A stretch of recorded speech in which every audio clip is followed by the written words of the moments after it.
শুদ্ধ ধর্ম দীর্ঘ পরম্পরার ফলে বর্তমানে ধর্মের নামে যে ছাল বাকল অবশিষ্ট আছে, অর্থাৎ ধর্মের আসল রূপটা হারিয়ে গেছে।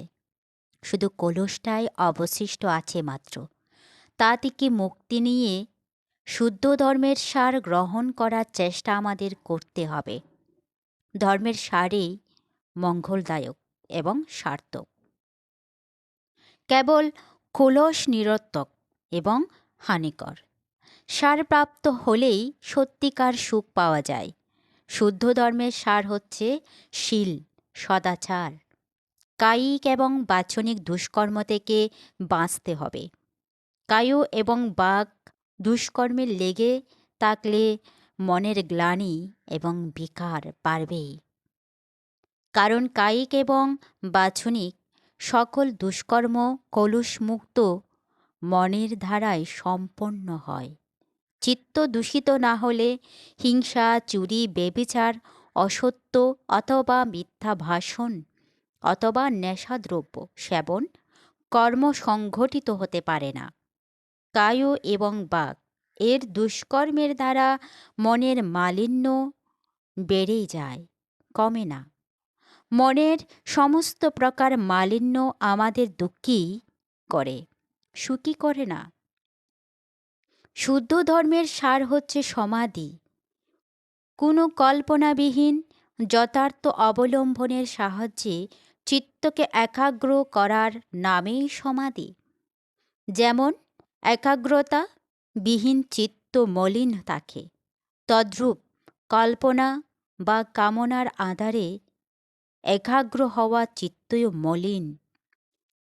মলিন চিত্ত আমাদের দুঃখই দেয়, সুখ দেয় না। শুদ্ধ ধর্মের সার হচ্ছে প্রজ্ঞা। জীবন ব্যবহারে আগন্তুক সকল বাহ্য অবলম্বনে এবং নিজের ভেতরের মনোবৃত্তিগুলোকে যথাযথ যথাস্বভাব জানতে থাকা, সেগুলোর সঙ্গে তাদাত্ম্য স্থাপন না করে, অর্থাৎ সেগুলোর সঙ্গে নিজেকে একেবারে লীন করে না দিয়ে তাতে অনাসক্ত থাকাই প্রজ্ঞা। রাগ, দ্বেষ, মোহ এবং তার জন্য আসক্তি সমূহই মনের মালিন্য।